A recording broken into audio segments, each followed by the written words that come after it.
Foi aí que ele me perguntou, ele falou, vamos ligar? Eu falei, ó, Ronald, a gente tem duas opções.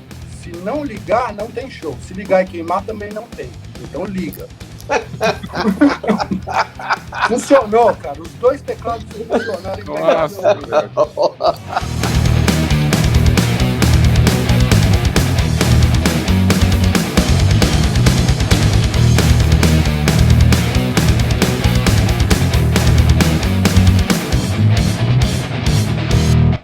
Fala galera, aqui é Anderson Bellini, diretor do documentário André Matos, Maestro do Rock, e eu tô aqui para bater um papo com vocês.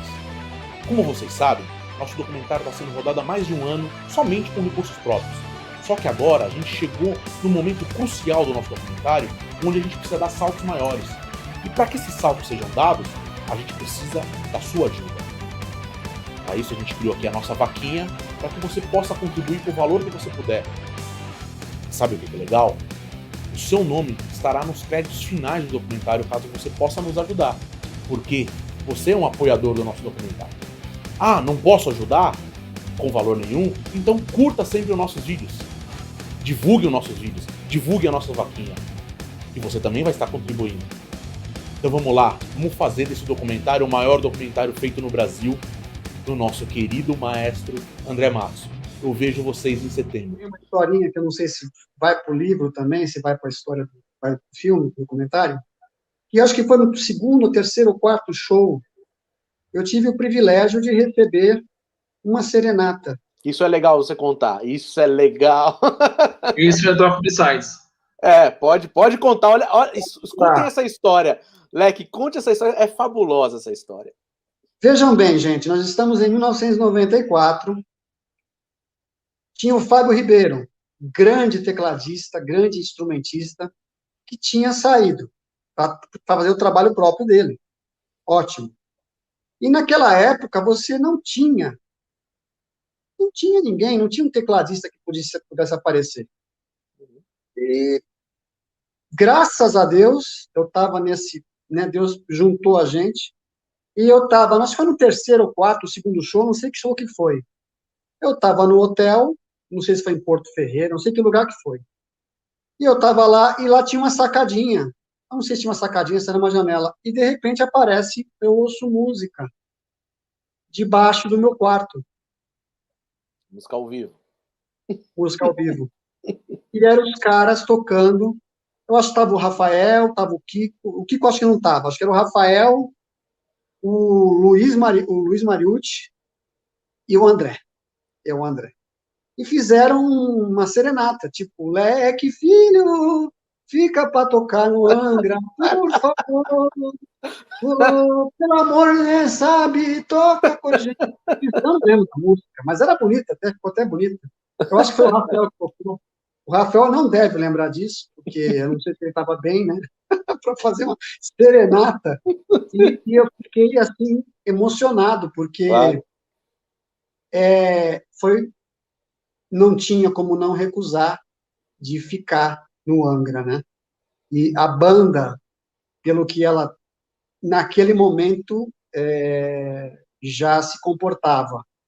O Angra do Angels Cry, o Angra do Holy Land, o Angra do Fireworks, existe um Angra em cada CD. Existe um ambiente em cada CD, né?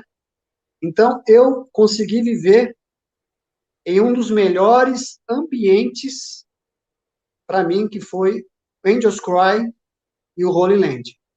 Muitos shows eram em condições assim que as pessoas aqui no Brasil achavam que, né? E realmente o Angra era uma banda de muita fama, principalmente na França. Mas tinha muito show que você tocava e que a corrente elétrica do lugar ficava flutuando. Era problemático. Teclado, uma vez eu toquei com o Angra na chuva. Eu toquei na Áustria uma vez, choveu no palco, chovendo no teclado, assim, eu desesperado, falando, não sei como não quebrou meu teclado. E os caras da banda desesperados comigo também, falando, tá chovendo o teclado. Vai morrer. Vai morrer. Na época do Xamã, ali, no final do Ritual, começo da turnê do Reason, eu estava usando 4 teclados, 2 Triton Extreme, 2 Nord. Ficava os 2 Korg virados para a bateria e os 2 Nord virados para a plateia, né? E era no Porão do Rock, em Brasília. a lateral do palco, os caras não tinham colocado plástico ainda. A gente passou o som, fui pro hotel, caiu uma puta tempestade, cara, e os Rhodes não estavam ali naquele momento, estavam lá para baixo fazendo outras coisas, encharcou os dois Nord de uma maneira, cara, Nossa, que escorria fio de água pelos parafusos deles, assim, saía a água do de cima, o fiozinho de água entrava no de baixo e saía pelo de baixo e caía no chão, assim. Não era nem gotinha, era um fiozinho de água contínuo, assim, no Xamã. Aí o Rona falou, o Rona, meu hold eterno, né? O Ronaldo Davi, né? Desde sempre é o Rona. Fábio, encharcou tudo aqui, não sei o quê, vem aqui. Aí fui para lá, cara, a gente ficou secando eles com um spot de luz branca, e não pode chegar perto, porque senão queima, né? E saía aquele vapor de água, assim, a fumaça dos teclados. Nossa, velho. E ele falou, e aí, não quebrou? Aí foi aí que ele me perguntou, ele falou, vamos ligar? Eu falei, meu, Ronald, a gente tem duas opções. Se não ligar, não tem show. Se ligar e queimar, também não tem. Então liga. Funcionou, cara. Os dois teclados funcionaram. Nossa, velho. É que antigamente o pessoal fazia coisa boa, né?